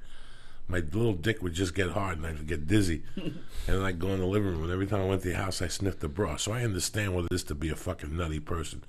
What bothers me about this Cosby thing is people's reaction. You got taken, bitch. But if you got taken by Cosby, think how many people are taking you for a fucking ride.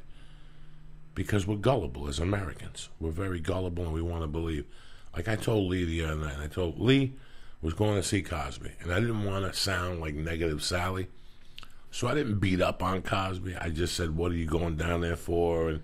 And I never understood. Like just put on the album, it's the same thing. And I told Lee a couple of days ago, I never liked him. That show he had on NBC, I wasn't around for that. My head was somewhere else. I watched 3 or 4 episodes years later. I like Lisa Bonet. I never thought much of him. But when I shut off to Bill Cosby was when I heard his distrust of dirty comedy, and him talking about black people. And I seen his treatment one time in Vail, Colorado, at a comedy festival when I was an open mic where I saw him do some horrible things. Not rape nobody. I just saw how he treated people. Right. He treated people, black comics, weird. And I just didn't like him. I could give a fuck if he fucking died or got hit by a car, to be strictly honest with you. So when this came up, was I happy? No, I wasn't happy. But I'm sad that people got taken. Some people are really hurt by this. Some people are very hurt by this. But I look at it all I work with these people. I see them, you know, it's like somebody said, Gerard Carmichael, just because somebody's good at something don't mean they're a good person.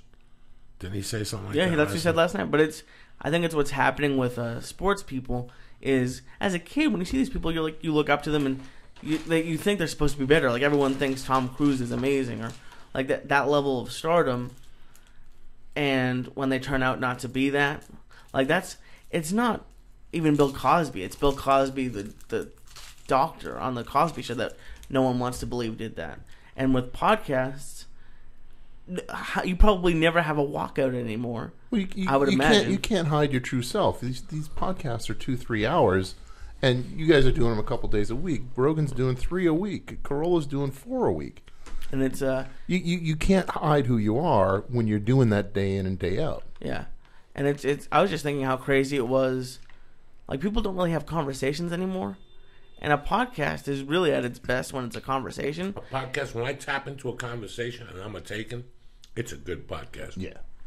Sometimes I'll put a podcast that we did on a plane and we're laughing and I'm not taken.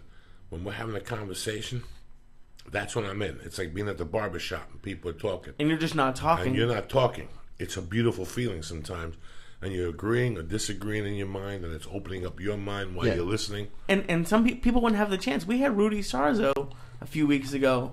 When you were a kid, if you knew Rudy Sarzo was going to be on something, you'd want to listen.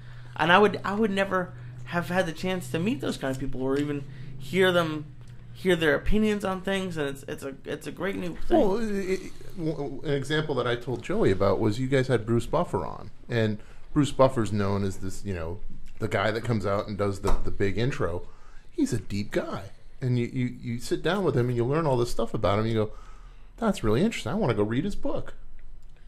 I tend to get guests that I get something from. When I sat across from you at the Chinese restaurant, I got something from you. You inspired me. You lost money. You lost the house. You had to downsize. But you kept going and you took chances. And that's why you're on the show. And that's why I love doing business with you, because your story is not you did this and all of a sudden you got a boat and you had bitches and freaks were sucking your dick and no, you lost money. You lost your ass. You took a chance with that one fucking video game. Yep. One sold, 3 went in the shitter. Who eats $1 million? Not the fucking guys. You do. That's right. So, and then you had to start all over again. Now you're on movies after all this, but then again, we have a dear friend, Ray Canella, that he believes the same thing. He worked at the Sci-Fi Network, and he said he was looking at what his kids were watching. Yeah. And they were watching on demand. This is what I want to watch right now. And he kept going to Sci-Fi, and they kept saying, fuck you. You don't know what they're talking about. I want to really know what numbers television's getting. Because it's like anything else, guys. You open up, whatever his fucking name is, Lee's Deli. Lee's Deli opens up. He sells great sandwiches, great price.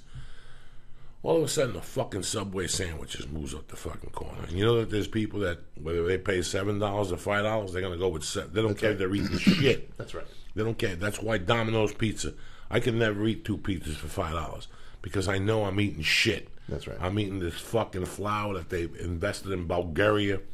You're going to shit blood and enzymes. Those little moving white things are in your shit when you flush. They make little bubble noises as you flush the toilet. Save me. Ayúdame. So I know that people do that. Now, Ralph's, the supermarket chain, it starts making sandwiches.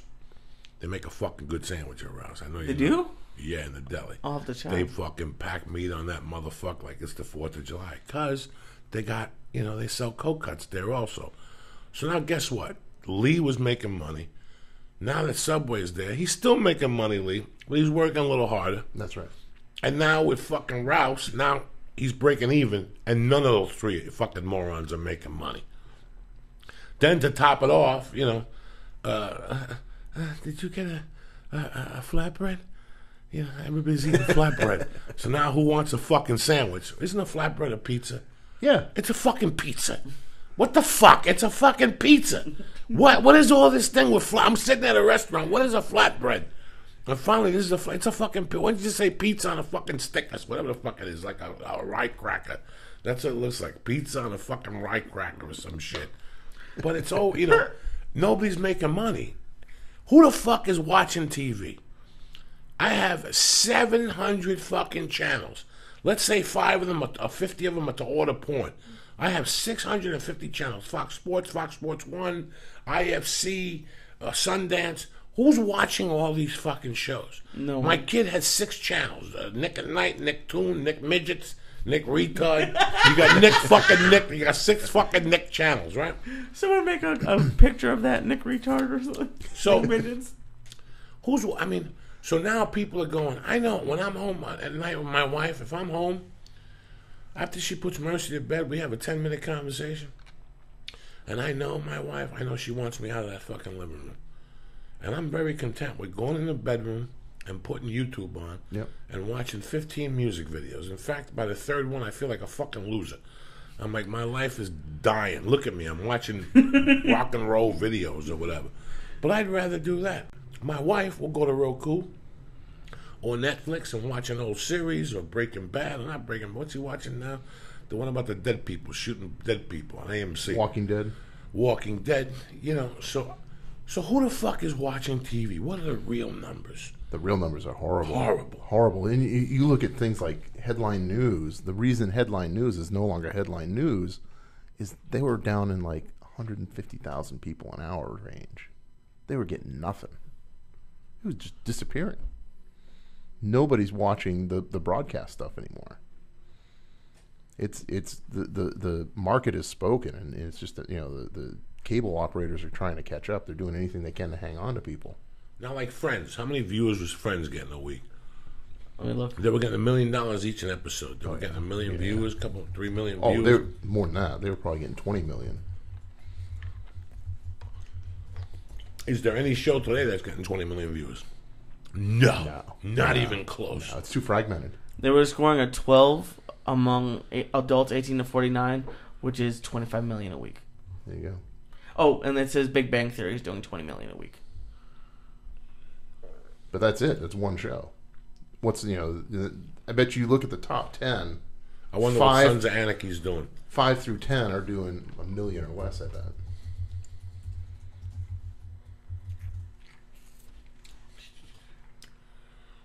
Because who the fuck is watching 600 channels? Nobody. That's what I don't understand. Who the hell is watching them? Not me. You don't have enough time to watch them all. No, all these shows. Who can watch all these fucking shows every night?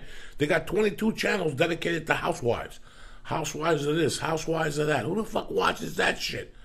Then you go on BET. They got reality show for black. It's fucking mind-boggling. They got like 4 million. Wow. So that's like a top show right now. That's 4 million compared to 20. Yeah. So there you fucking have it, people. There you have it. It's doomed. It's over. You might as well get on this fucking, watch the Rokus, watch kung fu movies, you watch horror shows with Ray Canella. What's Ray Canella charge? He's got some scared thing. It's like $1.99 or something parental. It's what people are doing. Maybe it's only $3 a month, actually. $3 a month. That's you what it can was. Watch unlimited fucking But then you movies. could buy rentals. But an issue you're going to have is, especially with older crowd. Like I got my mom a Roku last year for Hanukkah. And I told her I was canceling cable. And she's like, oh, am I going to have to take over the Roku account? I was like, what do you mean? She's like, oh, well, now that you're not doing cable, am I going to have to pay for that? And I was like, no, you're going to keep using Netflix and Amazon. And it's people need to get educated on it.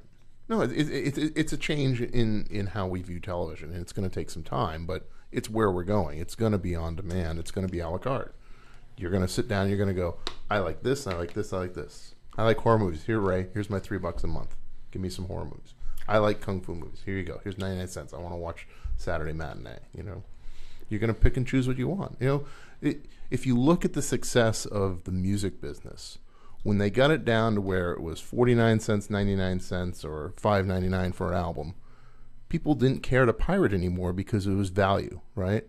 The big thing you're looking at is people aren't afraid to pay something if it's worth it, as long as it's reasonable. You go, I want that song, 99 cents, I can own that song forever. That's fair. But when it was, pay us $9, $10, that's not right. People are going to go, well, I'll download it. But you make it so that it's a fair value. You get something back. You go, you know what? I'll pay you. The big thing that Louis C.K. did, and now Joe's done with his specials, and people have done, $5. I'll give you $5. That's a fair price to watch your comedy special. Sure, here's $5. Keep it for $5 too, right? That's right. You get to keep it. Exactly. And that was really crazy watching. And say what you want about his specials, even if you're not a fan of Louis C.K., his one thing decided the price on online video web specials. If anyone charges $8, $10, they're like, well, no, that's $5, and Comedy Central had to go, okay, I guess it's $5, right? and to compete. But but it's a fair price. You look at that and you go, that's fair. It's we were talking as a comic. I always want people call all the time. Well, if you do this, we could charge $28 a ticket. You can make this. I want to keep it at $20. When I see a fucking service charge, it burns me out. Whatever we do, Lee, we do it for $5. We always do payloads, $5. Because I know somebody doesn't want to go to iTunes and spend $8.99. iTunes works for a lot of people. It's like you could either go to Starbucks or go to 7-Eleven and get the same Brazilian fucking Bold. Yeah. I can't tell you how good the Brazilian Bold is when it's fresh at 7-Eleven. You can't go in at night because those fucking... They don't know what the fuck they're doing with it. He hates the night workers at all the 7-Eleven. There's one guy... He has beefs with like the He's emptying his car oil in that box. There's fucking one guy by me that is a prick. He doesn't speak English. He just speaks Arabic all night. He has his buddies in there with long beards plotting. When you fucking come in, I'm telling you, I know for a fact they're plotting. They're on the phone and shit. And there's the other one who like was cleaning the driveway one night and we almost slipped. He's the nice. guy with the weird beard. Oh, you like him? Dude. I like, Alibaba. And then his buddies, the two buddies, but they got a Mexican chick, Maria. I usually walk to work with her. I walk the baby, and she walks in front of me, and we talk. They're nice people, but you got to be careful. The nighttime ones are fucked. That one where we went the other night, last night where we stopped, I always stop. Yeah, that dude drives me fucking nuts because he don't speak English. In fucking where was I? Portland, Oregon. I wanted to get rolling papers. And I went to a 7-Eleven, whatever the fuck they have, whatever it's called. I went in there, and I asked the guy for some rolling papers. Guys, he didn't know. And I'm like, rolling papers, fucking Portland, rolling papers. I ended up buying a blunt from him. I bought a blunt because I didn't want to wait no more. The next day, there was a fat black lady there who was cool as shit. I go, where's that little motherfucker that can't speak English? He goes, oh, please. Don't say. They called everything. They called him everything but Jesus Christ yesterday. She goes, people were throwing shit at him. He spoke no English. He spoke not a word. He didn't know what rolling papers were. So, I don't give a fuck. Everybody's got to work for a living. I'm not here to bust nobody's balls. Let me give some shit. How do we start talking about that? I don't know, Lee. Why are you bothering me for? Because you eat those edibles, then you give me lollipops. I love this thing. Lorne Rosenker, I love you, cocksucker. Hang in there. Buddy? Mike Lavin, Keith Brown, Frank Nilsson, Sun Shaw, or John Shaw, whatever. DK, Proud Philip, Sun Tzu, whatever. That's a good shout out. Yeah. Nathan Hempeley. I don't even think that's your real name. What are you laughing at? I think that's his name. What's his name? John Shaw. I didn't know if it was an S. I didn't know if it was Sun Shaw. You never know with these fucking people. You got to double check. Sometimes I get stoned. I write their name. Shit happens, Lee. What do you got planned for the weekend, Lee? I'm going to Vegas. Oh, that's right. And we're taking edibles. I don't want to hear no crying in Vegas. We're going deep. And go under the rock and shit. That Christmas money you were saving to take it to the Dumpling Palace, it's coming to Vegas with you. We're running deep, cocksucker. Okay. I signed you up for a blackjack tournament. That'd be so fun. Sure, $10. But you didn't do that. Yes, I did. You know why? Because I'm thinking of activities for you. Saturday morning, I'm going to wake up and see Talking Lair for breakfast. Woo. Who's better than us? I love Talking Lair. Then you decide if you want to fucking stay or go. If you want to stay, we'll get you a room for another night. You hang out. You smoke some big reefer. You gonna bring gel? You gotta bring gel to Vegas. You can't walk around the casino. If you get bored, you let me know. I'll send you over. We have an office in Vegas. We just developed some new slot machines over there. What? Okay, I'm ready to go. There you go. Those computer slots, they're fucking tricky. They're the ones that fuck you up. You gotta go to those old school ones in Reno where you can always pick up 800 before you leave. Did you ever develop anything gaming wise? Any slot machines? Yeah, so I developed a bunch of machines starting in 2004. We started developing different slot machines, different card games. Wow. Yeah. Do they sell for a lot? Because the casinos are just going to rake in millions on Well, them? the key is they do sell for a lot. So a typical slot machine is about 18,000 to 20,000. Wow. But the trick is you don't sell them. You build a game that's really good and then you lease it. So Wheel of Fortune? Uh-huh. IGT doesn't sell that machine. If you want a Wheel of Fortune in your casino, you give them $15,000 and you give them 30% of every dollar that comes in that machine. Oh my God. So they're making money hand over fist in that machine, and you got to kick it back to IGT. That's crazy. What do you think, they just put those there as charitably? Like, here, borrow these for a few months? No, but it's just crazy thinking about how... Costs a lot of money, man. Yeah. You want to make money? Yeah. So, on a month, what does a casino make on a machine like that? One machine per month? I'd have to look the numbers, but I know that like a typical table game will make about $1 million a year. Holy shit. Yeah. Yeah, they're stealing from us. That's a lot of fun. Well, you look at a slot machine. The slot machine's the worst game in the whole place. So, I never understood why people sit there. I like it because I'm boring. The slot machine, it's all social dynamics, right? You pop off a win somewhere around the player, and they go, I have a chance to win. But those machines, on your best day, you're going to put $1 in, you're going to get 98 cents back. But on average, you're going to put $1 in, you're going to get 85 cents back. Or lose it. Like, I lose it, but... Well, but I'm just saying, if you play over time, yeah, if you play for a month straight, you're going to put in $1,000, you're going to get $850 back. Wow. They didn't build all those big buildings by giving out money. I know. And then, but you play, like, poker ones, which I kind of understand. I like those. The ones I don't understand are the ones where you have to match. And looking at the screen, I don't know if I won. Play bet max, because if you don't bet max, your odds go even worse. Well, but I know you bet max, but how does anybody know if you won? You're just taking their word for it. Like, there's 18,000 lines, and they're just doing it, and they're like, okay. The display's there just to appease you. I know. It's like, what is even happening? So you're just like, okay, I guess I won that one. I'm just not patient enough for blackjack. If I start losing, I start betting too much, and it's terrible. The big thing I saw in 60 Minutes was that in Connecticut they put those electronic machines for gambling, and people were getting more addicted. Oh, yeah. It was more addicting than just playing the regular fucking slot machines and stuff because of the lights and explosives. It became like...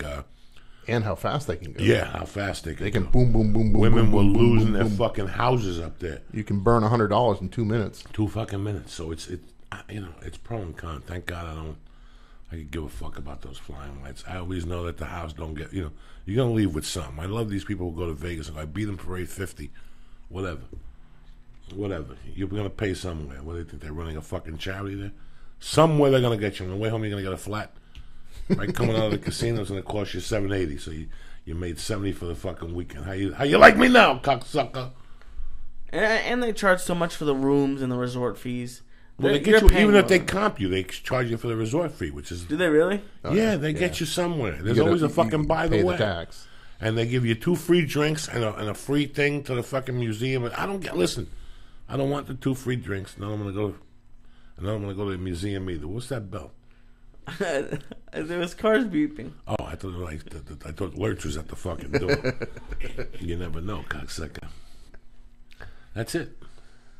What else you want from me, Lee? You're not saying nothing tonight? You're all quiet? No, I'm not. It was... if you guys ever have a chance to go see Joey on stage, it was at the Comedy Store, and one guy said, ew, to like one of the things he said, or aw, or something like that, and it was about like probably the funniest like 6 minutes of my life. I had to torture him, and I usually don't say nothing to people, but I've had it. I've had it with fake fucking guys. Like, when I go to the East Coast, I tell them right off the bat, if somebody ills, I'm getting you thrown out. This is the East Coast. You guys all suck dick, and you ate ass with fucking hair on it, and you went to the beach. Don't ill me one time. This guy caught me on a bad fucking night last night at the Comedy Store. And I had to tear into him because he's true. And they said ill because he was probably sitting next to a girl to impress her. That's right. That's what they usually do that shit for, to be cute. It drives a guy like me nuts. Because I know when that girl's not there, you're jerking off on your computer fucking fingers. And you're fucking with sticky fingers. You're going back and not even wiping the fucking thing. And your mother's on the thing, looking up the map for the church. It's the truth. It's the truth. Those are the same guys, All last week you were online. Fuck rapist. Fuck Bill Cotton. And I'm looking at these guys saying this. Okay, did you see I put fuck rapist? Who gives a fuck? Yeah. Fuck guys who hit women. Let me tell you something. There's not a guy I don't know that looked at his wife at one time and said, I could kill her. Could I get away with it? Not one guy. And women are the same, too. They'll fucking hit you in the head with a fucking bottle. Who the fuck knows? What are we talking about here, Lee? Why you make me eat those Chiba Chews? I don't know. We're going deep next week for the Forget the Jews. Starting on the 16th. We're going 8 days. You gotta go get a menorah. How many candles? 8. Yep, there you go. 8 fucking days. We gotta get a menorah. Okay. Okay. Do you like gold? Chiba Chew menorah. A Chiba Chew menorah. The little one, 70 milligrams, like tonight. Nobody gets their feelings hurt. Nobody's feelings are hurt. All right. Now, how did you end up with Kung Fu movies? Not because your brother's dojo, you were a fan. Obviously, you have to be a fan. I was a fan. Growing up, we watched that stuff just like you did. And so we got approached by Janelle Smith at Iron Dragon Productions, who was working on some stuff, and we sat down and we said, it's time. We need to reach out. She had some contacts with Crash Media and Welgo, and my brother's got some contacts. We're actually going to have a bunch of the California amateur stuff coming up. So we're going to have a bunch of kickboxing and a bunch of Muay Thai events on the channel as well. But it was, we've been thinking about it for about 4 years, and things just kind of came around where we had the contacts, we had the ability to scan the films, and so we said, well, let's put the channel out. And it's been great. We've gotten a lot of good feedback, and it brings back memories, like you said. You as a kid, you went out and you saw it at the it was the $2 matinee show, and it's fun to see that stuff again, and just the crazy dialogue and the funny storylines. It's just to see them talk off color, like just to see them talk off key, like their lips are moving, but the lips are really going the other way. All that used to make me laugh. When you see the string and the old martial art ones, you see the ropes. There was one movie where the guy took a treasure chest and threw it up a mountain. Then he jumped up on the mountain. He caught it on top of the mountain. Shit like that at the movie theater, you were giggling your ass off. But it's entertainment. It's just regular entertainment for 2 or 3 hours. This Iron Dragon TV is a great fucking idea. And that's why when we spoke, I said it's with what's going on, with the little that I know it's a tremendous idea, because there's a million stoners that are sick of watching what the fuck they watch. When they put out a martial arts movie, like a studio martial art film now, I see right through them anymore. Right. The worst thing is when a guy's doing martial arts and he's not good at it, and they're doing different angle cuts to try to hide it. And you can't hide it. You can't fucking hide it. What's the guy that took his daughter? He's 68, and he's throwing little kicks. Taken. Even Charles Bronson, God bless his soul. They got to a point there in Death Wish 3 where they would just watch him start to run. Then they would go to the bandits and they'd see Charles Bronson tackle him. And there was a dummy with a fucking wig on and shit. You just can't. How fucking old can you be, Right. What's the point of this situation anyway? I don't even know what the fuck we're talking about here. No, but the cool thing is that Iron Dragon TV is part of Ultraflix. So even if someone's like, oh, I don't know if I want martial arts, you guys have some really cool sports, a lot of nature stuff. Yeah, we got documentaries. We just they signed. have some really cool concerts. They have a bunch of cool concerts. Yeah, we just signed 50 concerts. We've got the Who, Quadrophenia. We've got Rolling Stones, ZZ Top. Got a bunch of great concerts coming on this month. How much of it is 4K? Everything on Ultraflix is 4K. All those concerts are 4K. That was amazing. They had a couple cool concerts. You showed me some bears today. You like all that nature stuff? We did. We signed 35 IMAX films. So all those, the space films, the pilot films, all that stuff. It's all in 4K. That's crazy. I have a weird question. You know those curved TVs? Does that do anything? What is the benefit of the curved TV? It's a preference thing. I mean, just to be a jack off. Yeah, it's something different. I mean, so just to be a jack off. I'm kind of techie, but I was like, I don't know what the curve would do. Well, for one thing, it actually distorts the image on the corners. You would think, but but like the Quake game, we used curved mirrors to wrap it around you. Okay, but curved screen is, unless you're getting an 80-inch. But in a normal situation, I don't think it's going to add anything. It's really a personal preference if you like it. Okay. It's been an education, man. I don't know dick about this, but I enjoy this kind of talk because it makes me seem fucking intelligent, like I know what the fuck I'm talking about here. And my wife loved the stuff you sent her. Yeah. All the channels. She goes, there's a lot of stuff on there we could watch for the baby, a lot of kids stuff. Yeah, well, I sent you all that stuff for the baby, too. That's where it's going. I guess that's where it's going, especially for the children. I mean, well, like I said, my son doesn't know regular TV. We never gave him access. So the DVD is going to be obsolete. It's dead. That's gone. it. No. We're adding a feature in January called Digital Lockers, and all that is sometimes you see on the Blu-rays now it says ultraviolet. So you'll be able to buy a movie and then watch it on any device whenever you want. So we'll charge you, $20. You own the movie forever. You can watch it on your handheld, on your computer, on your TV, wherever you want. And there's no box, no DVD. It's just digital in the cloud. And I mean, you see how many kids at the Cuban restaurant had like the phones with playing a show. It's just like that's where it's going. For kids, you would need it especially. I'm getting old. Let me give a shout out to the sponsors.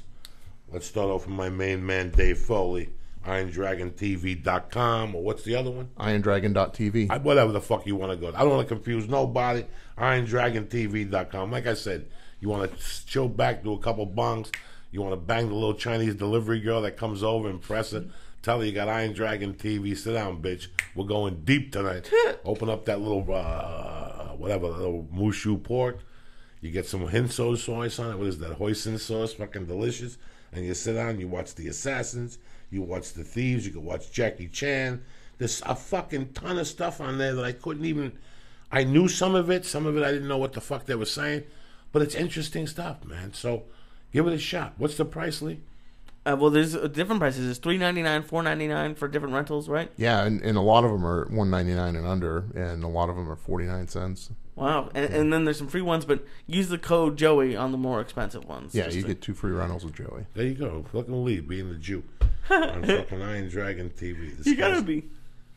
Okay. You last episode you told them how to make weed brownies. In this episode, I'm being a Jew. All right, I ain't mad at nobody. As usual, MeUndies.com. You know what the beauty with MeUndies is? They deliver them right to your fucking door. It's the holidays. Cut this shit. They got beautiful men's briefs. They got these fucking hot thongs. Did you see the thongs they have? Yeah. You ever see a broad with those fucking thongs on? Like, I wish. when they have that under the dress, the sun shines through, and you see them walking, and you see that little muffler, and you look at that thong, and you fucking think in your mind, what's that thong taste like? Hopefully it's got those little crinkle corners because she sweat a little bit, you know what I'm saying? It's got that little... Anyway, go to MeUndies.com. You know why? Free motherfucking shipping to Canada and the motherfucking United States. MeUndies, they are fantastic. Their material, they pull the sweat out for the nutsack. They keep everything fresh. Your asshole's fresh. You don't sweat in them. They hold tight to your legs. These guys got the boxer cut. They got... How many other cuts they got, Lee? What the fuck? You're supposed to write this shit down. You're slipping. They got a ton of cuts, and they got It don't matter. They got a bunch shorts. of... Go to MeUndies.com right now. They got a tremendous sale going on. If you want to walk around like you're floating, I'll tell you when I have MeUndies on the most, when I go to work out. That's when they feel the most comfortable. Because when I use those cotton fucking ones, they go in my creases by my nutsack. I don't want nothing in there. I got to pull them around. If I wrestle, they pull down. Fuck that shit. I put the MeUndies on. The cup holds on deep to the nutsack, keeps them warm. It's contoured around my fat little fucking thighs. No air goes in there, no air goes out. If I fart, it's in there for good. It lives in there and it dies in there. That's the way it is. Go to MeUndies.com right now. They're comfortable, they're tremendous, they're fresh. Press in what in the box? Joey, Joey, and what do they get? 20% off of their first order and the free shipping in the U.S. Who's better than you? And you know what the whole thing is? What? Delivered to your door. No fucking muss, no fuss. That's the best thing about this whole deal. Who wants to leave Delivered the house? to your door. Same thing with Iron Dragon TV. You're sitting there, the chick, she's giving you a hard time. Fuck it. Let me watch a kung fu movie. In the old days, you got to get up, put your shoes on, get the car, get the credit card. Fuck it. Right now, it's all at your fingertips. Iron Dragon TV. You get 2 movies. What do I got to say? Joey. Boom! And MeUndies. Joey. So you can watch the kung fu movies with the fucking MeUndies on. And it don't end there. What are you going to eat? What are you going to eat? You're sitting there going, again, I'm left here with fucking tuna fish. What am I, a cat? That's when I come in again with naturebox.com, bitches. Naturebox.com. They got sriracha fucking cashews. You know what else they got now? Coconut cashews. Are you fucking kidding me or what? You're sitting there all day drinking coconut water thinking you're Johnny Bananas. You ain't dicked because you ain't got coconut cashews. Let me tell you something. Go to naturesbox.com. Get a free sample box. 5 free packages. You get 1 big one and 4 little ones. Let's pretend they say in the salt and pepper lentils, whatever. You don't know what it's like to smoke a number, eat salt and pepper lentils with your MeUndies on, watching Iron Dragon TV. You know what that's kind of like? You have no fucking idea because you're sitting there watching me thinking about it, going, Joey, how would it feel? It feels tremendous. You know that's better than that. It's a midget with a long tongue. That'll stick that tongue up your ass and machine gun you to death. And then you got to be healthy. That's where Onnit comes in. Onnit don't fuck around. But hold on. Wait. A midget with a long tongue? Sure, a midget with a long tongue. I seen one about 5 years ago. She wanted $20 an hour. And she go on a plane for $50 an hour. Anyway, what the fuck we're talking about here? Go to naturebox.com right now. You know what they got for you? Free. 5 free fucking packages on the arm. Go to NatureBox. What they put in the box? Joey. Boom. You get 5 delivered right to your door, fresh, nutritionist approved. I'm telling you, whatever they got, they take the bonbons. I get horny Corn just kernels, fucking talking those are my about favorite. the corn kernels. But try those. I'm telling you, I had the sriracha cashews last week. The fucking die for them. The coconut ones, I had to hide them from my wife. I told them they fell and the cats ate them. Fuck it, I got a bag in the house right now. I'm going to inhale those motherfuckers when I get home tonight. You want to be healthy. You want your dick to work. You don't want a bowler. Go to Onnit.com, all right? The sale is over. Don't end here with Uncle Joey. You still get 10% off. You're saying, Joey, you hit me with the same rap every day because I want you to be healthy. I want you to look good. I'm no fucking Mel Gibson LaRue, but I'm not looking too bad lately. You know why? Because of the strong bone. I'm taking the fucking fish oil. I'm taking the hemp force protein. The hemp force protein, as soon as I get home from the gym, I don't fuck around. I put 2 scoops in that motherfucker with some water. Ba-boom. Who's better than Uncle Joey? The protein. Because you tear little muscle fibers. Whenever you do anything anaerobic, you tear little muscle fibers. You want to be on the top of your game. You understand me? Get the hemp force protein. But don't start there. Start with the Alpha Brain. Because if you don't like it, you get 100% money back guarantee. Just so you know we're not fucking around. The night me and Dave Foley went to eat, what did I order off the bat? Pork fried rice, Dave Foley. Right. If they fucked the pork fried rice up, why am I looking at the potato pancakes? What are we doing here? Pick up your fork. Let's pay Charlie Chan and let's abandon ship. Give him a fucking free subscription to Iron Dragon TV. Go to Onnit.com. I can't cover you on the weights and the battle ropes, but I got you on the minerals and on the supplements. Go to Onnit.com and press in. Church. Oh, shit! Boom! Get 10% off like a motherfucker. And the holidays are coming. Bang it out and you stay on it. It gets delivered right to your door. Whether it's Onnit, MeUndies, NatureBox, Iron Dragon TV, I'm making your life simple. You don't got to get up. You could order Iron Dragon as you're rubbing your cock pre-cum. Boom. Who's better than you? I'm going to watch a kung fu movie. You whack off on the Roku thing, and who's the fuck? Are you going to put that on the website? Whatever. You got to give these people imagination. I got to give these fucking people imagination. They're at home smoking weed, smelling incense.